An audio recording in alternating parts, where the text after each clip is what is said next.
नमस्कार दोस्तों। आज एक बहुत सुंदर सोहर गीत सुना रहे हैं। एक राजा के दो रानी रहती है, एक गोरी एक सांवर। तो उसी का कहानी है, सोहर के माध्यम से सुना रहे हैं। तो सुनिए कैसा लगता है। चलिए सुनाते हैं। एक ही राजा के दो रानिया त एक रानी गोरी त एक रानी सांवरी हो। एक ही राजा के दो रानिया त एक रानी गोरी त एक रानी सांवरी हो। सखी गोरकी त सोवई राजा से जिया त सांवरी दुवरिया त सांवरी दुवरिया नु हो।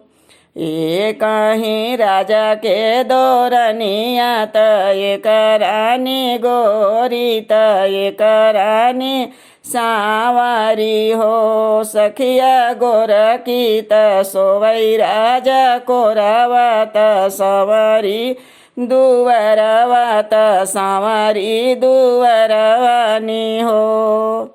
आधी राते घोड़ावा तुराने त राजा उठी बांधे त राजा उठी बांधे नु हो। बहिनी राजा के परी गए पर छाइया त सांवरी गर्भ से तो सांवरी गर्भ से नु हो। सांवरी बाहर घर अगना त गोरकी निहारै त गोरकी निहारै न हो।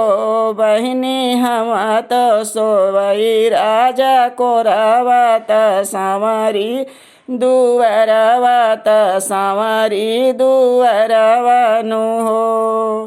ए बहिनी हम त सोवली राजा कोरवा त सांवरी दुवरवा त सांवरी दुवरवा नु हो। सांवर कवाने छायल चितलाए तो गर्भ जनाएल गर्भ जनाए नु हो। तू तो सोवलू राजा कोरवा त हम हूँ दुवरवा त हम हूँ दुवरवा नु हो। गोरी आधी राती घोड़ावा तुराने त राजा उठी बांधे तो राजा उठी बांधे हो। गोरी आधी राते घोड़ावा तुराने त राजा उठी बांधे तो राजा उठी बांधई हो।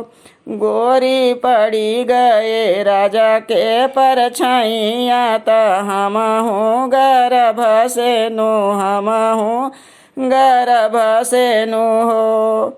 इतना बचन सुनी गोरकी त मनवा दुखित भये मनवा दुखित भये हो। बहिनी सोई गए चादर तानी त मनवा दुखित भये मनवा दुखित भये हो।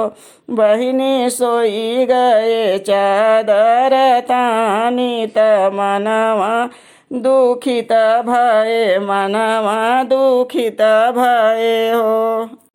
बहरे से आवै उनके पियावा त रानी से अरज करई रानी से अरज करई हो।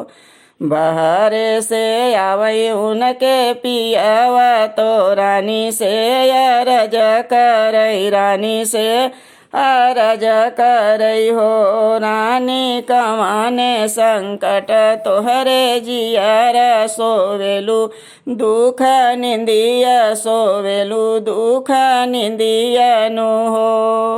रानी कमाने संकट तोहरे जियर सोवेलू दुख निंदिया सोवेलू दुख निंदिया न हो।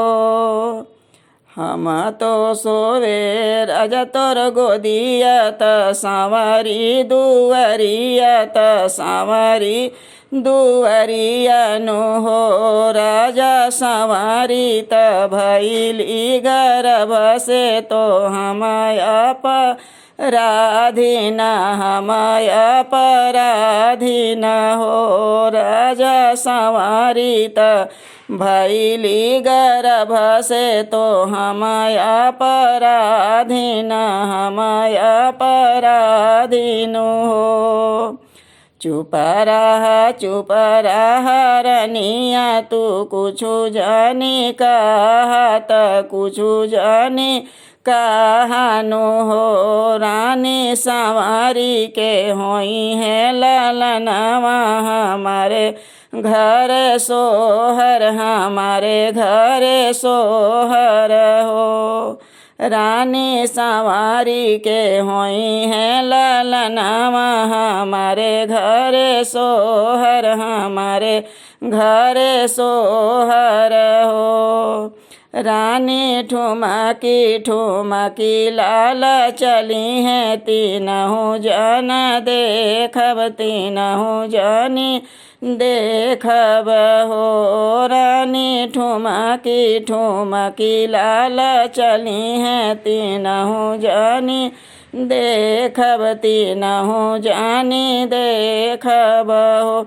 रानी तीनों जन के ले जाई है गाया तीनहु जना तरब तीनहु जना तरब हो। रानी तीनों जन के लेके जाई है गाया तीनहु जना तरीब तीनहु जना तरब हो। राजा एक कहीं राजा के दो रनिया त एक रानी गोरी त एक रानी सांवरी एक रानी सांवरी हो।